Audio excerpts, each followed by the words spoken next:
இன்றைக்கி ஒரு இன்ட்ரெஸ்டிங்கான ஷாப்பிங் vlog தான் பார்க்க போகிறோம்.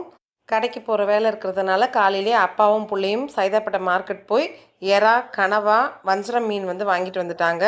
எறா தொக்கு பண்ணிவிட்டு வஞ்சரம் மீன் தலையும் வாலும் போட்டு மீன் குழம்பு கமகமன்னு வச்சுட்டு கனவாவும் க்ளீன் பண்ணி முடிச்சுட்டாங்க. அதையும் தொக்கு மாதிரி மஸ்ட் மாதிரி செஞ்சுட்டு வஞ்சரம் மீன் வறுவலுக்கு மசாலா போட்டிருக்கு. சூடாக சாதம் வடித்து ஹாட் பாக்ஸில் கொட்டி வச்சுருக்கோம். இப்போ மீன் வறுத்துட்டு இன்றைக்கி லஞ்சு சாதம், மீன் குழம்பு, சிக்கன் பக்கோடா மட்டும் கடையில் வாங்கிட்டோம். எறா தொக்கு, மீன் வறுவல், கனவா ஃப்ரையு, ரசம், தயிர். இந்த லஞ்ச் எப்படி இருக்குது, உங்களுக்கு எந்த ரெசிபி பிடிக்குன்றதை கமெண்ட்ஸில் சொல்லுங்கள். நாங்கள் சாப்பிட்டு முடிச்சுட்டு இப்போ ஷாப்பிங் கிளம்பிட்டோம். நம்ம டி நகர் ரங்கநாதன் தெருவில் இருக்கிற சரவணா ஸ்டோர் துணி கடைக்கு கீழே இருக்கிற நகை கடைக்கே தான் போயிட்டோம்.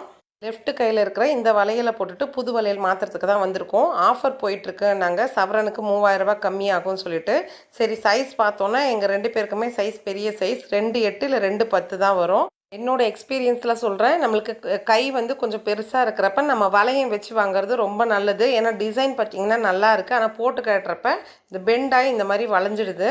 நம்மளுக்கு ரிங் போடுறப்ப அது சேஃப்க்கு கொஞ்சம் நல்லாயிருக்கும். மாடல் பிடிச்சிருக்கு. வெயிட் அதிகமாக கொடுங்கனாலும் இல்லை. இது பார்த்திங்கன்னா நம்ம 3 சவரனில் எடுத்திருக்கோம். 120 மில்லி கம்மியாக இருந்துச்சு. அது வாங்கலைன்னா நமக்கு அந்த 3000 ரூபா டிஸ்கவுண்ட் வராதுன்றதுனால மாட்டல் பார்த்தோம். அதுக்கப்புறம் வீட்டுக்கு சின்னதாக கம்பல் வாங்கிட்டு அழுக்கெல்லாம் எடுத்துகிட்டு நம்ம க்ளீன் பண்ணி வாங்கிட்டோம். இப்போ இந்த வலையில் போட்டுட்டு நம்ம கண் முன்னாடி உருக்கி அதோட ப்யூரிட்டி செக் பண்ணி நம்மளுக்கு ஃபஸ்ட்டு பார்த்த அமௌண்ட்டோட எஸ்டிமேட் அமௌண்ட் இப்போ கொஞ்சம் கூடி வந்திருக்கு. நம்மளுக்கு அடித்து பியூர் கோல்டாகவே உருக்கி நம்ம கையிலேயே கொடுத்துட்டாங்க. இப்போ இதை எடுத்துகிட்டு போய் நம்ம பில் போட்டுட்டு நம்ம வாங்கின வளையலும் அந்த சின்ன கம்பலும் சேர்த்துட்டு இப்போ எக்ஸ்ட்ரா அமௌண்ட் பார்த்திங்கன்னா ஒரு 56,000 நம்ம பே பண்ணுற மாதிரி இருந்துச்சு. இந்த 2 ஐட்டம் தான் நம்ம வாங்கியிருக்கோம். மீதி அமௌண்ட்டெல்லாம் பில்லெல்லாம் செட்டில் பண்ணிட்டு பொருளெல்லாம் செக் பண்ணி வாங்கிட்டு நம்மளுக்கு கிஃப்ட்டும் கொடுத்துருந்தாங்க. எல்லாம் வாங்கி முடிச்சுட்டு ஆச்சாரிக்கிட்ட வளையலுக்கு ரிங்கும் போட்டுட்டோம். அங்கேயே அம்மா கையிலையும் போட சொல்லிவிட்டு போட்டும் விட்டாச்சு.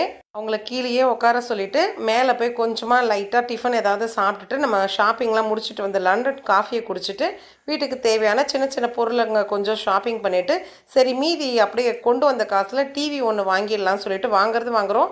54 இன்ச்சஸே வாங்கிடலான்னு சொல்லிட்டு ரத்னாவில் போய் பில்லும் புக் பண்ணிவிட்டு அமௌண்ட்டும் பே பண்ணிவிட்டு வந்துட்டோம். டெலிவரி நாளைக்கு பண்ணிடுறேன்னு சொன்னாங்க. சரி நம்ம எல்லா ஷாப்பிங்கும் முடிச்சுட்டு வீட்டுக்கு கிளம்பி வந்துட்டோம். சோனியில் எல்இடி மாடல் புதுசில் வாங்கினது ரிப்பேர் ஆகும்னு பார்த்தா ஆகவே இல்லை. சாம்சங் 54 இன்ச்சஸ் தான் வாங்கியிருந்தோம். கம்பெனிக்காரே செட் பண்ணி கொடுத்துட்டாங்க. சரி ஒய்ஃபை போட்டுடலான்னு சொல்லிட்டு ஏர்டெல்லில் ஃபைபர் ஒய்ஃபையும் போட்டுட்டோம். இப்போ எல்லாம் போட்டு ஃபினிஷ் பண்ணி டிவி பார்க்குறப்ப தான் வீடே அம்சமான மாதிரி ஒரு சாட்டிஸ்ஃபேக்ஷன். எல்லோரும் கும்பலாக உட்காந்துட்டு புது மூவி பார்த்துட்டு இருந்தோம். இந்த வீடியோ பிடிச்சிருந்தா லைக் பண்ணிக்கோங்க. நம்ம சேனலில் நிறைய யூஸ்ஃபுல்லான வீடியோஸ் இருக்குது. தேங்க்யூ ஃபார் வாட்சிங்.